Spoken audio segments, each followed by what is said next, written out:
information. Next question. Minister. Did you wake me up? Minister. Did you wake me up? Minister.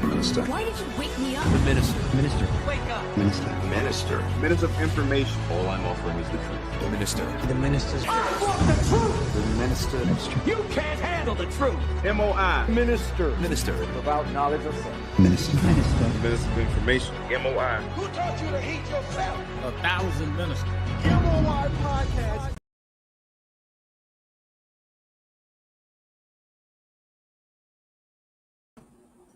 Boom. Live. I'm on my shit. Ha. I'm on my shit. Boom. Hold on, make this post right quick.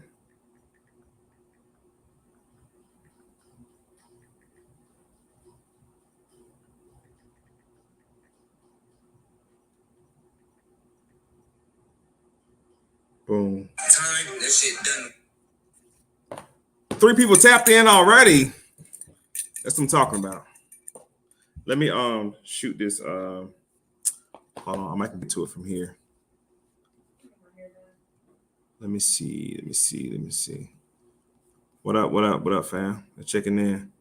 Oh, that's right, brother. Islam L, Shariri L, first one tapping in with me. Appreciate that. Let me show you some love up there, up top. Give me a second, y'all. Let me make sure I got my other joint up to pull up my receipts. Because when I said what I said is what I said. Boom. All right. I gotta get a double screen too. I gotta get a double screen. So that's right there. Google Chrome. Here we go. Pull this Google Chrome up right quick. It's gonna be in this one probably. All right, my Google Chrome is popping. So what I'm gonna do, family, real quick, is pull up a PowerPoint.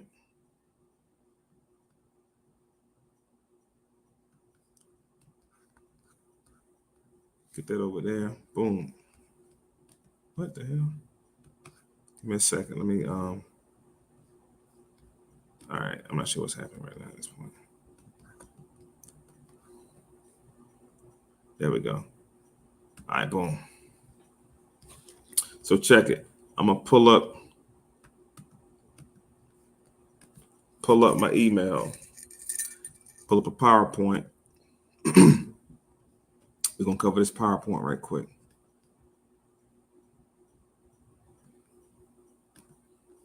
But in the meantime, let's talk about this event though. Now they got y'all fucking attention. Let's dove into this event, shall we? Boom.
Peace and light. Here we go. Here we go. Here we go. Here we go. Here we go. Presentation. Man, I got like 4 or 5 different PowerPoints that I could really go the fuck in on, but I'm trying to figure out which one. And I think I'm gonna do this PowerPoint called "The Invention of People," because I think we have to understand that until we are able to take our rightful seats to reclaim the vast estate, to reclaim, not claim, but to do a reclaim of the vast estate, we first got to get out of our cotton picking mind. There's another PowerPoint that I have put together as well, but this PowerPoint is called "The Invention of People." And when I open this thing up, which I'm gonna do right here, boom. Shouts out to StreamYard, man. StreamYard is an awesome platform. Boom. All right, there we go. Let's get to it.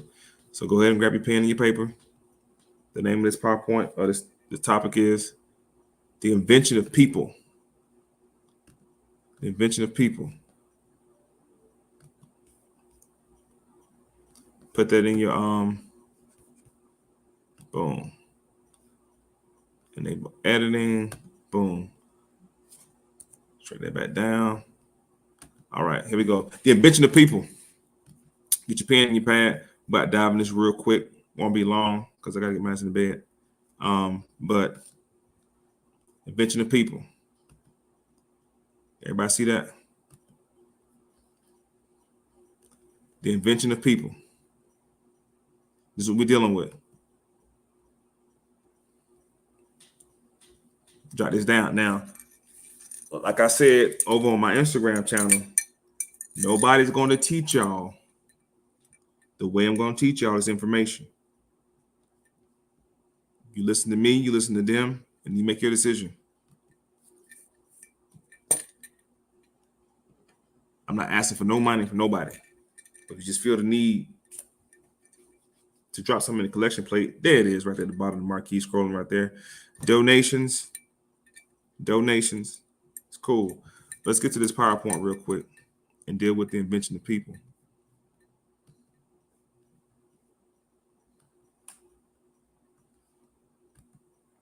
All right.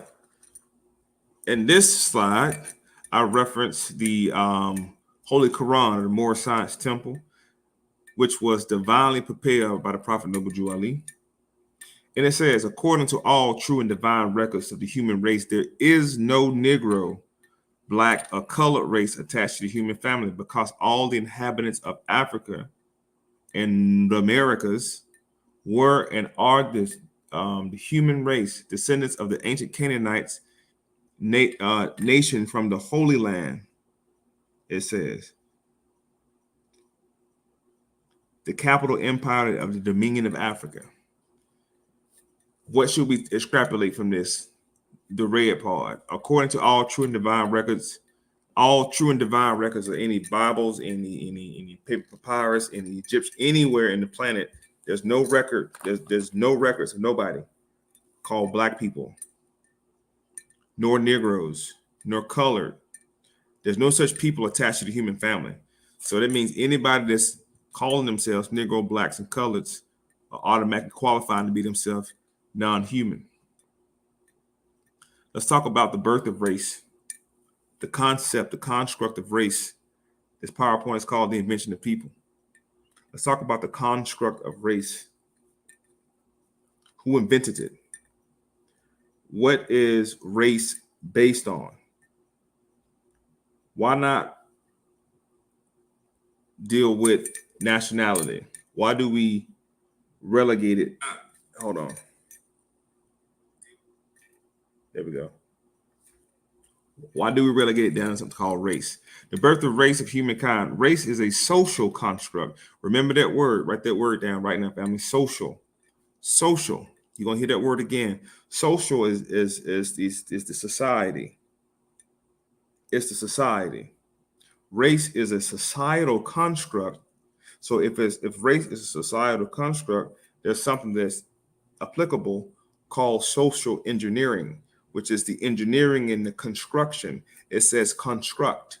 Another word for construction is engineering, or a engineer. An engineer actually constructs things, right? Race as a social construct is a group of people who share similar and distinct physical characteristics. That's all race is. Nothing to do with culture, nothing to do with anything else. Race is a social construct, which is a social engineered process, a group of people who share similar or distinct physical characteristics, 100% based on what? Physical characteristics. That's it. What is a physical characteristic of the majority of the people on the planet? They all have dark skin.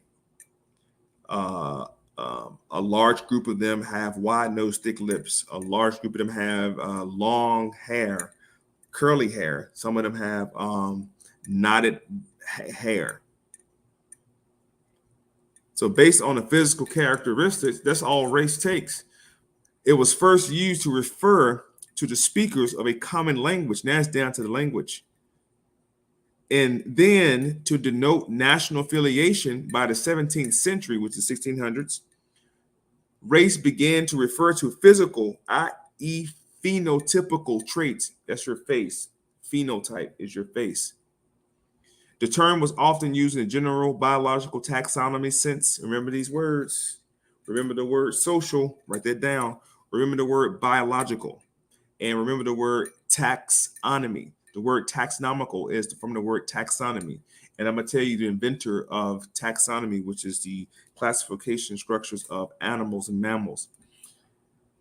It started from the 19th century, 1800s, to denote genetically different human populations defined by phenotype.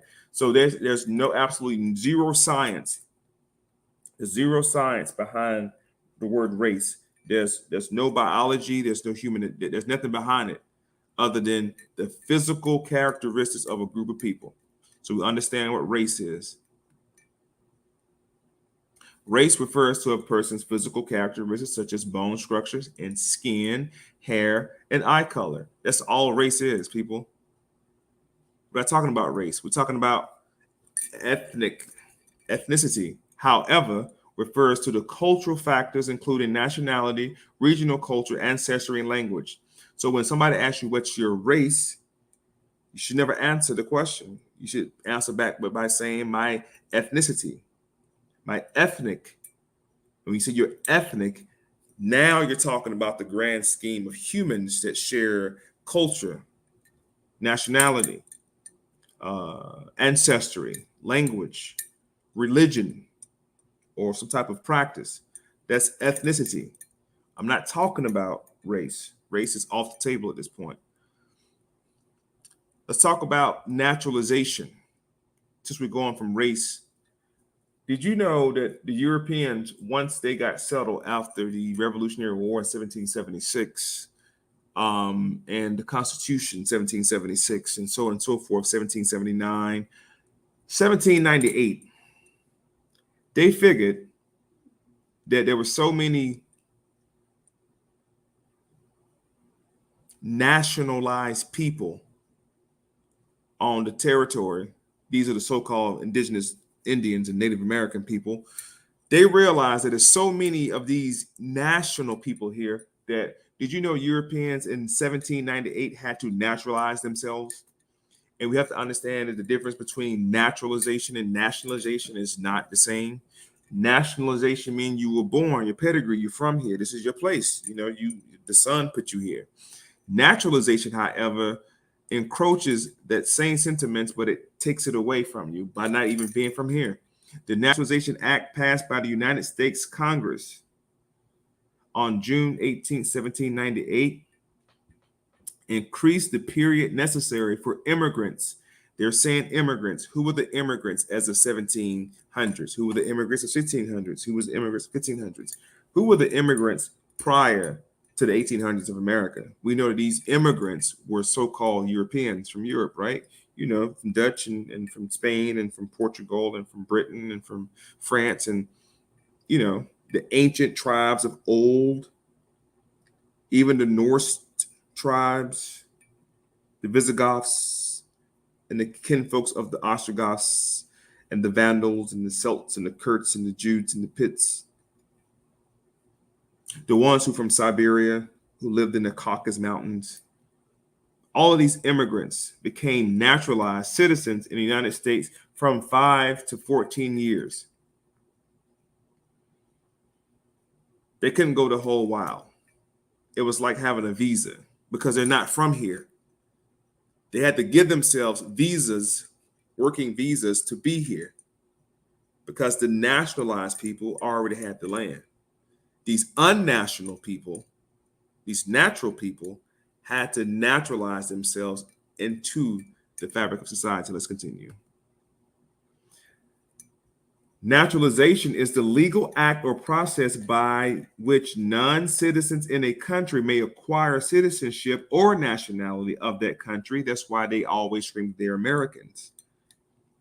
Due to naturalization, Europeans are Americans. And we all know what the word American means. It's to any copper-colored race of people who were already found here by Columbus, pre-Columbian period. The copper-colored people were the Americans. So now these Europeans say that we can call ourselves Americans due to the Naturalization Act of 1798. It may be done by a statute without any effort on part of individual, or it may involve a application or approval by a legal authority.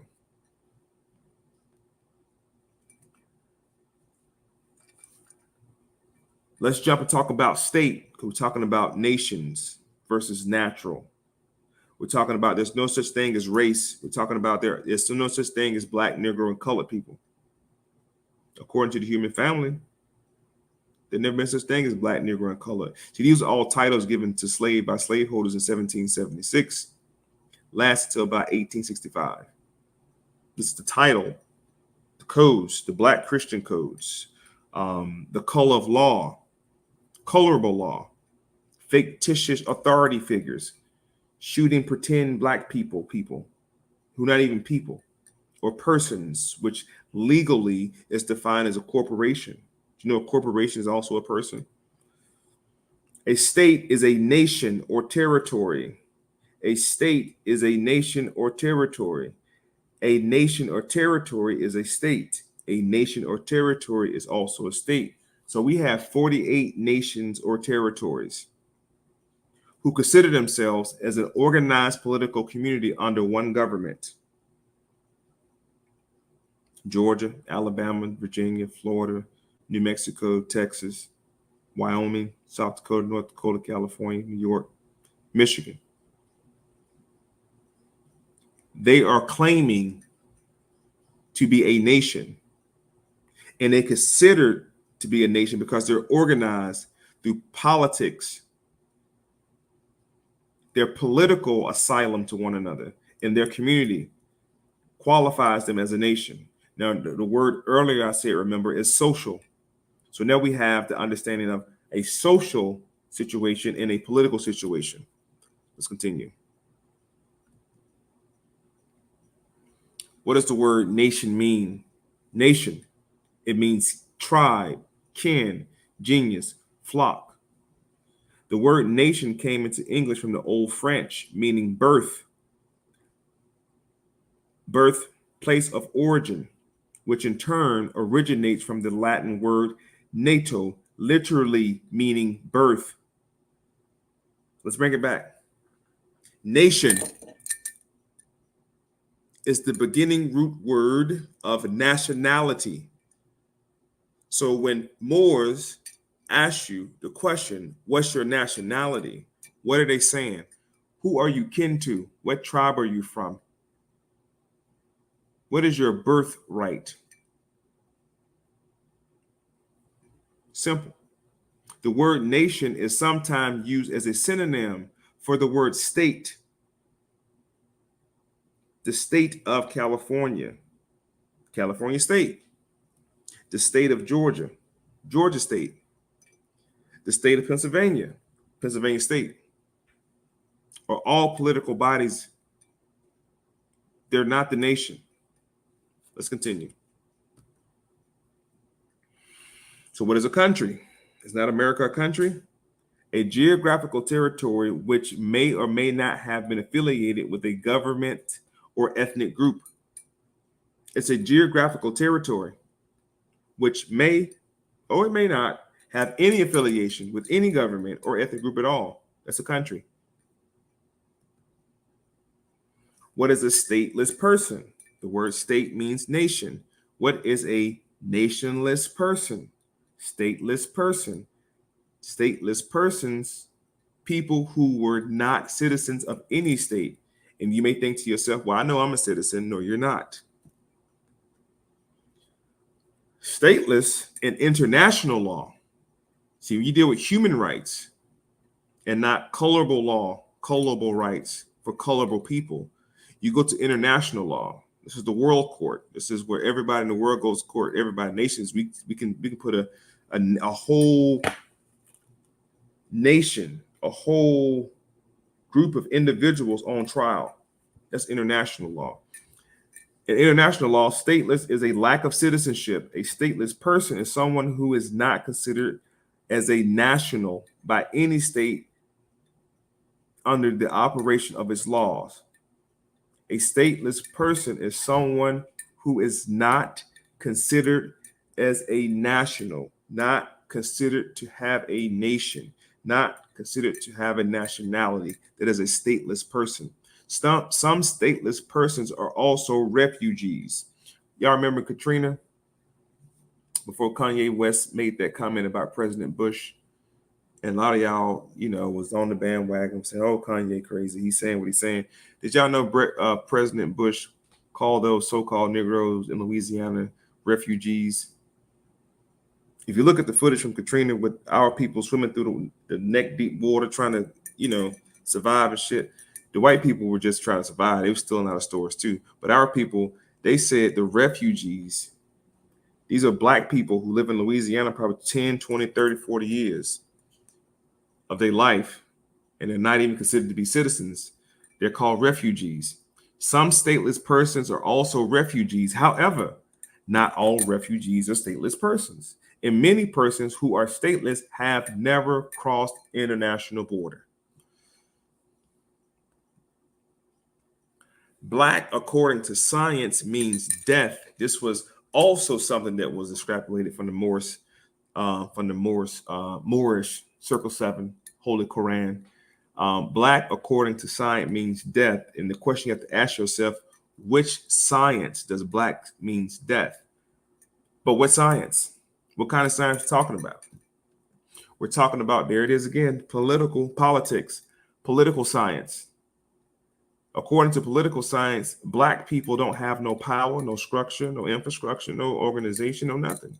So political science is the social science which deals with the system of government and analyzes the political activity, political thoughts, and political behavior. And we all know that the political behavior of so-called Negroes used to be Republican before the Civil War. Yes, it was. I think it was Lyndon Baines Johnson, one of the white presidents, said that he'll have Negroes voting Democrat in the next 5, 6, 7 years, and they won't even know what hit them. And some kind of way, so-called supposed Negroes got switched to the Democratic Party. And every year we're corralled to vote for some leader person that we know nothing about. And they extrapolate our votes from us. Because they have you thinking that Negroes weren't voted into after the Civil Rights Act, the Voting Act. No, Negroes were voting during slavery, or supposed slavery. Negroes been voting. In fact, Juneteenth, if you read the article, the general order that was read to the supposed slaves of Juneteenth, which we have Juneteenth right now, but in that letter, you will find a group of people called freedmen who were encouraged to stay in their homes and not talk to the newly freed Negroes. These freedmen, right after Juneteenth happened, began to corral up those unlearned Negroes and begin to lobby them to vote Republican. Did you know that? Negroes been voting for a long time. In fact, if you go look up, watch this. Let me show you how long Negroes been voting Republican, or just voting, period. because I think we're all familiar with the Civil War, and we were all told that slavery was going on and all that hoopla that's told incorrectly to everybody. Let's go here. All right. Boom. And let me pull him up real quick. Let me show you how long Negroes been voting Republican, or just been voting, period. There we go. I got a mouse. There we go. Let's read about a man by the name of Hiram Revels. Hiram Revels. It says 1827 to 1901. He was a senator in Mississippi. He was a Republican. He was the 41st Congress, a part of the 41st Congress, 1869 to 1871. A freedman his entire life, Hiram Revels was the first, they call him African-American now, first African-American. Had this been read in the 1870s, it probably would have said Negro. Probably would have said colored. Who knows? The first African-American to serve. The first thing I want you to realize when they said a what? He was a free man. He was a free man his entire life, they say. A free man. He was a free man his entire life, they say. I'm just reading what it said. A free man his entire life. That means during slavery, before slavery, after slavery. Hiram Revels ain't never been no slave. I wonder how many other people have never been slaves who were so-called Negroes. You know who else were not slaves? Hiram Rhodes Revels was born to free parents in Fayetteville, North Carolina. So wait a minute. There was free Negroes in Mississippi and free Negroes in North Carolina in 1827. I thought Negroes was free in 1865. I thought we celebrating Juneteenth due to the fact that niggas just got free in Texas. Well, this says 1827. Niggas are already free. He's born to free parents. They never picked no cotton nowhere for nobody. It's Hiram Revels, Black Republican. It said in an era when educating Black children was illegal in North Carolina, Revels attended a school taught by free Black women and worked a few years as a barber. Hiram Revels in 1827 was not picking nobody's cotton. He's probably picking cotton out of niggas' hair while he was cutting it. He was a barber. Even though it says to teach a nigga to read back then was illegal, however, he still attended school taught by free Black woman, and worked a few years as a barber. In 1844, which is definitely 22 years before slavery ended, supposedly, he moved to the North to complete his education. So he went on to further education, probably college. Revels attended Beech Grove Quaker Seminary in Liberty, Indiana, and the Drake County Seminary for Black students in Ohio. So these are other schools. In 1845, Revels was ordained as an African Methodist Episcopal church. You're going to see a lot of Black Methodist preachers, 1700s, 1600s, 1800s. Baptist preachers was a thing of later. Revels was ordained as an African Methodist Episcopal church. He was his first pastoring was likely in Richmond, Indiana, where he was elected an elder of the AME Indiana Conference, 1849. In the early 1850s, Revel married Poby A. Bass, a free Black woman from Ohio. So his wife was free. That's important because at this time, any enslaved Black woman having children, her children would be in the condition of the mother. So it looks like they come from a long line of free Negroes, When the Civil War broke out in 1861, Revels helped recruit 2 Black regiments. So he was a recruiter, army recruiter also. 1862, when Black soldiers were permitted to fight, They couldn't fight yet. They permitted them to fight in 62. He served as the chaplain for Black Regiment in the campaign in Vicksburg and Jackson, Mississippi. In 63, Revels returned to St. Louis, where he established the Freedmen's School. At the end of the hostilities, Revels served in a church in Leavenworth, Kansas. While traveling to Kansas, Revel, his family were asked to sit in a smoking car rather than a first class. Now he's experiencing his first little taste of racism. Revels protested that the luggage in the smoking car was too coarse for his wife and children, and the conductor finally relented. Revels served in churches in Louisville, Kentucky, and New Orleans before settling in Natchez, Mississippi in 66. This is 1 year after the supposed Emancipation Proclamation. Before the Civil War, fewer than 1,000 free Black Mississippians had access to basic education. Thus, the leadership for freedmen such as Revels became vital to the Republican Party. For rallying a new electoral in the post-war years, it was through his work in education that Revel became involved in politics. And it goes on about how Hiram Revels became a political tool for the South as a brother, a free man. Just wanted to point that out to y'all that Negroes were already voting. Negroes were already in office. Like there was no 1965 Voters Act. No, we've been doing it. The other science that Black means death is social science. Social science is a major category of academic discipline concerned with the society and the relationship among individuals within society.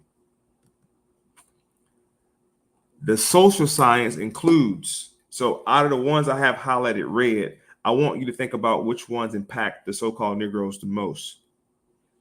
There's several social sciences. There's economics. You know, economically, Black people suffer more than anybody economically.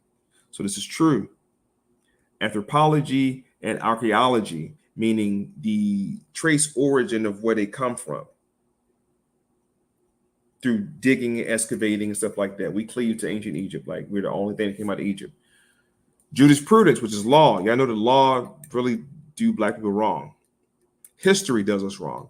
The language ain't right. So out of these 6 social sciences, how many of these are applicable to so-called Black people? This is how social science, according to science, Black means death. Not civil mortuus. For those who never heard the word civil mortuus, let's deal with it. And what I'm talking about is the invention of people. It's the name of the PowerPoint. Mortuus. There we go. Civil mortuus.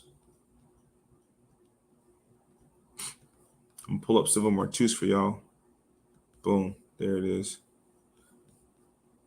And while I'm doing that real quick, matter of fact, let's do this right here. Hold on, get y'all all the way right. Civil mortuus, because I want to show y'all something. There we go. Black means death.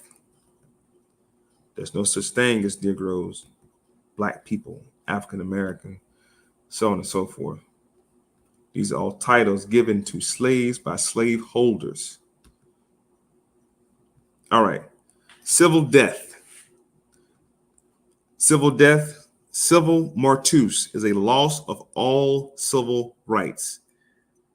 It's a loss of all civil rights. What are civil rights? Civil and political rights are a class of rights that protect individuals' freedom from infringement by governments, social organizations, and private individuals. They ensure one's entitlement to participate in the civil and political life of society and the state without discrimination of repression. So the only thing that civil rights are is making sure people adhere to being fair in a society. They ensure so-called Black people entitlement to participate. You're entitled to participate unless you're acted upon by a social organization, by the government, or by private individuals. How many private individuals, how many government agencies, how many social organizations have infringed upon the so-called Negro's right to a free society? Think about that. Then it says, civil death is a loss of all or almost all civil rights by a person due to convictions for a felony or due to an act by the government of a country that results in a loss of civil rights. It is usually inflicted on persons convicted of crimes against the state or adults determined by court to be legally incompetent and mental disability. Damn. In medieval Europe, felons lost all civil rights under their conviction. The civil death often led to actual death.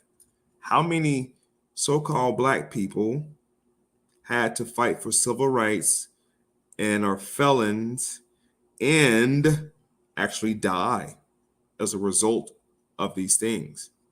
Historically, outlawry, that is declaring a person an outlaw, was a common form of civil death.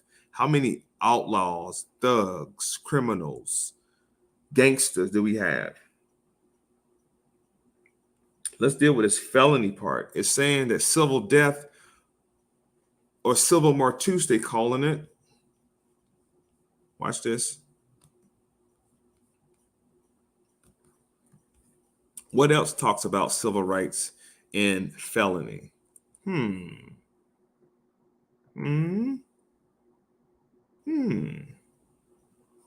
What else talks about this? See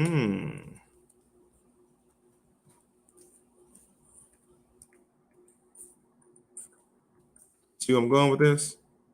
The 13th Amendment, which is proudly celebrated by Negroes, the 13th Amendment says, neither slavery nor voluntary servitude.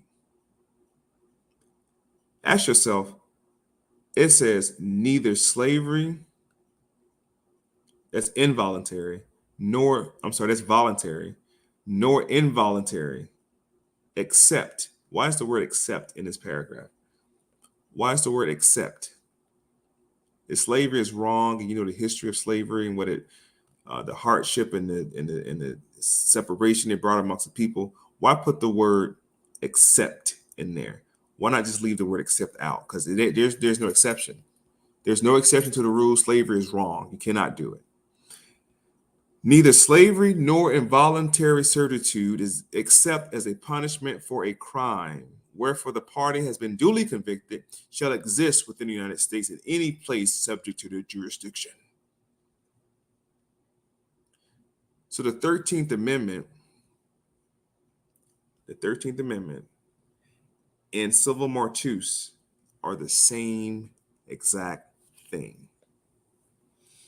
And by claiming to be black, Negro, and colored, you become a artificial person who falls under the jurisdiction of these amendments. Because these amendments, the Voters' Right Act was in this too now. They tried to go against Negroes from voting. This amendment clearly lines up to the civil mortuus, the civilly dead. So the point that I'm trying to make to you all is, being black, Negro, and colored, you're outside of law. In case you just joined, this PowerPoint I'm doing is called The Invention of People. The Invention of People. I'm trying to show you progressive history, how you became black, colored, Negro. Let's go to biology. So biologically, they had to come up with a term or a way to make you subject to be a Negro also. The discipline is called taxonomy. Taxonomy, or biology, is a branch of science that encompasses in the description, identification, nomenclature, and classification of organisms. Taxonomy can be traced back to an individual. And during this time was a whole bunch of what's called pseudoscience, false science. We're talking about the late 1800s to the early 1900s. Out of the pseudoscience movement, you had a lot of things like the American Birth Control League, Margaret Sanger, and several others I'm going to name here in a second. But a man by the name of Carl Linnaeus, Carl Linnaeus. Carl Linnaeus basically invented something called taxonomy. We have to deal with language, the science of language. We don't have our own language. How important is having your own language? In dealing with language, you can deal with something called the onomastics, onomastics, anthropomastics. Onomastics is the study of the history of the origin of proper names, especially personal names. It's super important to understand what onomastics is. The subdivisions include ethonyms. An ethnonym, from the Greek word ethnos, an ethnic group. Ethonyms can be divided into two categories, exonyms and endonyms. An example of an ethnonym is your given name, surname, your clan name, your matrion, your patrion, your technonym, your nickname. Everybody got nicknames and ethonyms. But more importantly, let's deal with the fact that what is an exonym and what is an endonym, and why is it so important to the so-called Negro community? Let's find out. Exonyms, where the name of the ethnic group has been created by another group. That's an exonym. Where the name of the people have been created by a whole other group of people. So y'all walking around with all these exonyms because Negro, Black, Colored, African American were all titles given to you by slaveholders in 1776. This is an exonym. An exonym was applied to you, and that's a name given to a group of people by somebody else. Now, an endonym, however, or autonym, is a self-designated name created and used by the ethnic group itself. So when I say I'm a Moorish American, or if I say I'm Choctaw, or Coweta, Yamasee, or Pamunkey, any of that, and you come against what I'm saying, you're violating my right to what I call, or what they call, an endonym. I have the right to call myself what I see fit. You're going to apply an exonym. I'm not Black, Negro, and colored. Invention of people. Political science. The term Black is often used in the West to describe people whose skin is darker. In the United States, it is particularly used to describe African Americans. The term for African Americans have been changed over the years, shown by the categories the United States Census taken every 10 years. Every 10 years, your designation change. Let's take a look at the head count, population U.S. Census. The first U.S. Census was taken in 1790. Just 4 categories were used in the census: free white males, free white women, other free persons, and slaves. Now I know you may go right to the fact that it says slaves because you've been programmed to just use that word. But why didn't you ask yourself, why the fuck are they saying free white anything? I thought all white people were free. No, they were not. Not in the 1700s. Not in the 1800s either. There were a lot of white slaves running around. I'm going to use quote, white slaves, because the word white is invented. We'll see who in a minute. Johann Blumenbacher created the word Caucasian. So now you have free white men because you had white men who were not free. You had white men who didn't own land and they were under servitude. You had white women who were under servitude and were getting treated like slaves. You had other free persons, who were the so-called Indians of America. They don't say Indian or Native American yet, but those group of people are already free too. You know, like Hiram Revels I just showed you. Hiram Revels and his parents, and then his wife and her parents were already free people their whole entire lives, they say, and were educated too. And he was a fucking senator after the Civil War, which is like what? And he served in the same committee with the actual president of the Confederacy. Let's keep going. We're almost done. 18th century, they called y'all colored. 1850, the census, slaves were listed by the owner as B for Black, M for mulatto. In 1890, just 40 years later, the census category were white, Black, mulatto, Quadroon, Octroon, Chinese, Japanese, or American Indian. In 1930 census, anyone with black blood was supposed to be listed as wait a minute, how y'all just gonna call everybody niggas? The 1930 census said, fuck, we ain't even gonna fucking try. Anybody got black blood in them, they niggas. How did they come up with that situation? Because in the 1970s, the category Negro or black was used for the first time in 1970s. In the 1970s, people are alive from 1970 right now. Anybody born in 68, 69, 70, 71, 72, their birth certificate says the categories Negro or black was used for the first time. What were they using before 1970 to classify you as what? Colored. So when Noble Drew Ali says, according to all true and divine records, there are no such people as black, Negro, colored folk, because these were all titles given to slaves by slaveholders in 1776 and lasted till about 1865. In 2012, the census category was black or African American was used to define as a person having their origin in any racial groups in Africa. 2012, the census, 12.1% of Americans identified themselves or as black or African American. Let's go back to the facts in 1970. The first time they used the word Negro or black in 1970. 1930s, it says the census said, fuck it, anybody with black blood will be. Who did that? Let's talk about Albert Plucker real quick. Walter Ashby Plucker, in 1861, he was born, died in 47, was an American physician, public health advocate who was the first registrar of the Virginia Bureau of the Vital Statistics. That's the House of Vital Statistics, excuse my language, is also one of the thing called the House of Interior. The House of Interior holds all the authenticated birth certificates in DC. So the Virginia Bureau of Vital Statistics, serving from 1912 to 1946, he was the leader of the Anglo-Saxon Club of America, a white supremacist organization founded in Richmond, Virginia in 1922. He drafted and lobbied for the passage of what's called the Racial Integrity Act, which later legislation institutionalized the one-drop rule. The one-drop rule, if you had any drop of Negro blood in you, you were declared to be a Negro. Even if you were Cherokee or Apache or Lakota or Dakota, or even if you were Nashitush or Oshitush or Wichita, didn't matter. You're Negro now. That's legislation. That's law.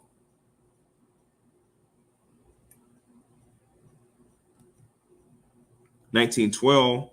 Some more information about him, which is irrelevant. Indians are reclassified as colored people. Under the Racial Integrity Act, Indians were reclassified as Negroes now.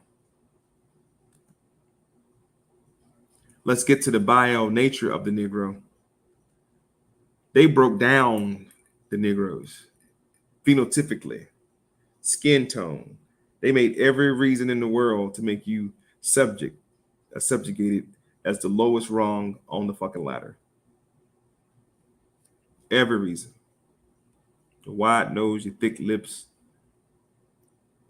The term white race or white people entered the major European language in the later 17th century, 1600s, y'all. So prior to 1600s, there were no such group called white people on the planet. So you can't say no ancient white people, nothing. You can't even call them ancient, first of all, but just saying white, the term white people would not go beyond 1600. The people from Europa, maybe. The people from the House of Aragon, the people from the House of Castile, from the House of Burgess, maybe. But definitely not white people. And the contents racialized slavery and unequal status in European colony. Description of the population as white in reference to their skin color predated this notion and was founded in Greco-Roman ancient sources.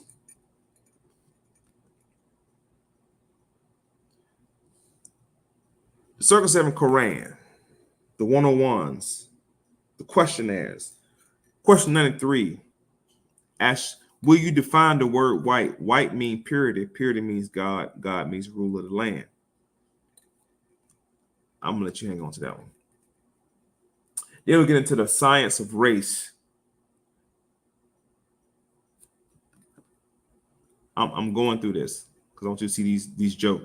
I'm going to stop at the next PowerPoint and wrap this up. But it says 18th century beginning. This is all that pseudoscience shit, right? 1758, Carl Linnaeus proposed what he considered to be the natural taxonomic categories of human species.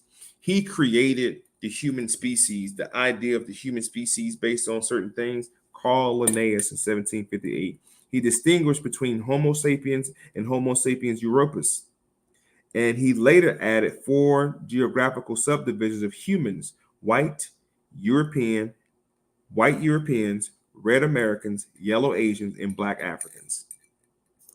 Carl Linnaeus is single-handedly responsible for you calling yourself black, based on pseudoscience under what's called taxonomy. Although Linnaeus intended them as objective classifications, his description of these groups included cultural patterns and derogatory stereotypes.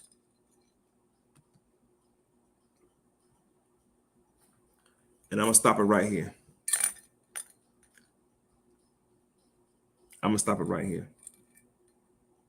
To your right, you have a man by the name of Samuel Morton.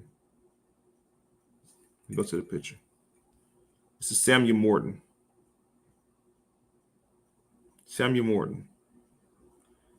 Frederick Blumenbacher. What's his name? He's right here. J. Marion Sims.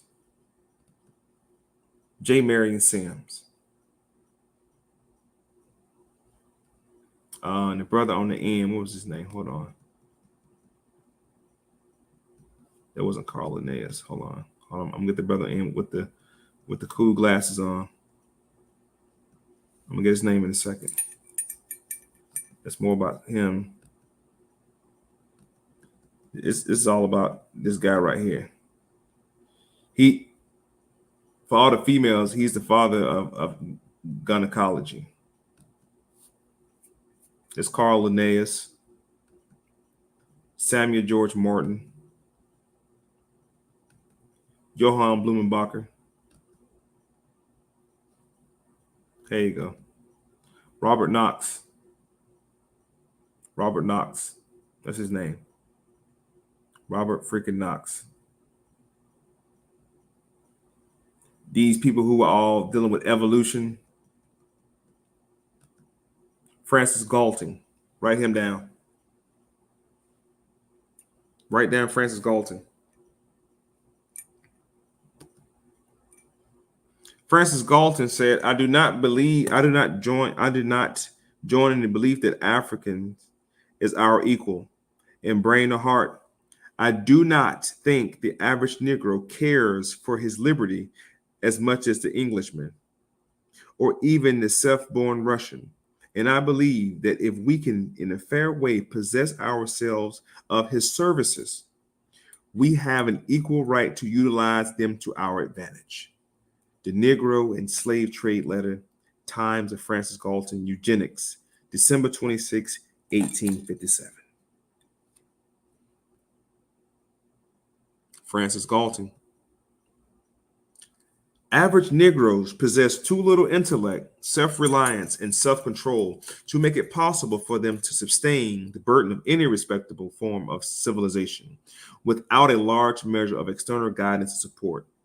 1873. He was the father of eugenics. So while y'all banging Margaret Sanger, Francis Galton invented fucking eugenics. See, Margaret Sanger had Planned Parenthood, but Planned Parenthood didn't take off until she got involved with American Birth Control League out of Niagara Falls, New York.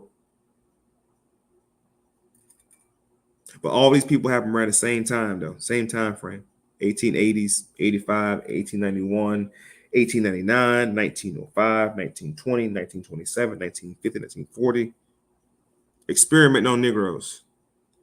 Do you know who Francis Galton is? I'm going to go to this picture real quick. Francis Galton, Sir Francis Galton, English Victorian statistician, progressive polymath, socialist,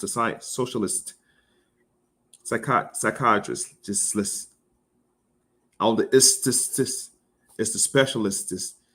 He had conquered all these theaters of discipline. A tropical explorer, an inventor, meteorologist. His brother was bad, wasn't he? He was knighted in 1909.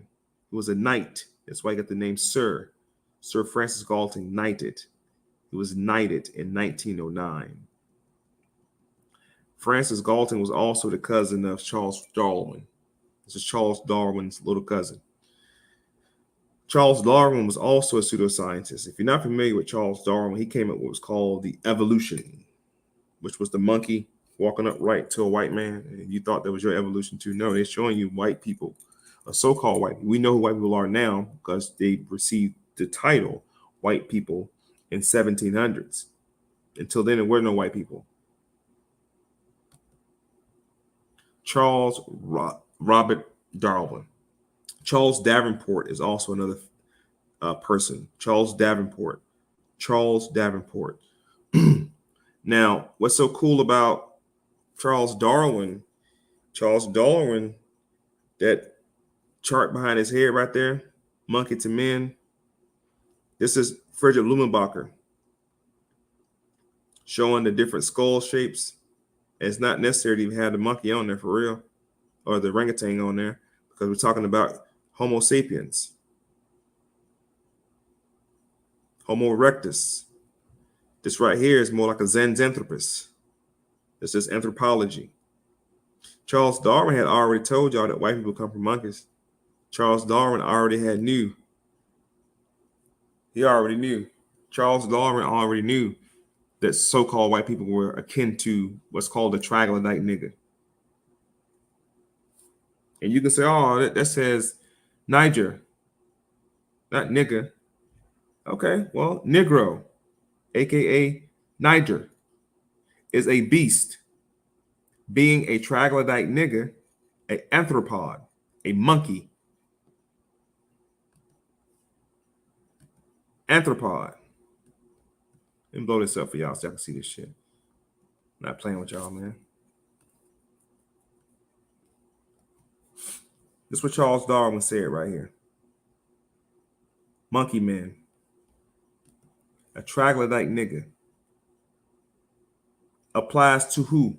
The Paleolithic. Paleoliths being what? The troglodyte nigger. Caveman, humanoid. Go look it up.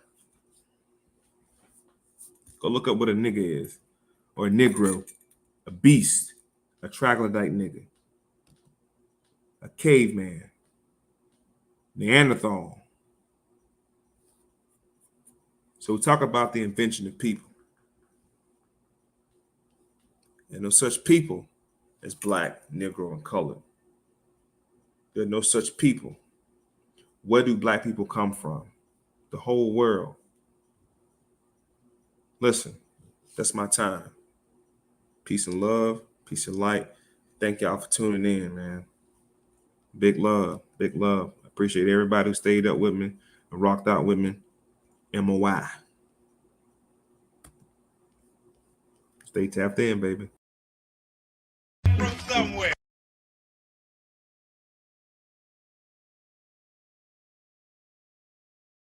Hello, everybody. Recording live from somewhere. Minister of Information. Minister. Did you wake me up? Minister. Did you wake me up? Minister. Why did you wake me up? The minister. Wake up. Minister. Minister of Information. All I'm offering is the truth. The minister. I want the truth. The minister. You can't handle the truth. M.O.I. Minister. Without knowledge of self. Minister. Minister of Information. M.O.I. Who taught you to hate yourself? 1,000 ministers. MOI podcast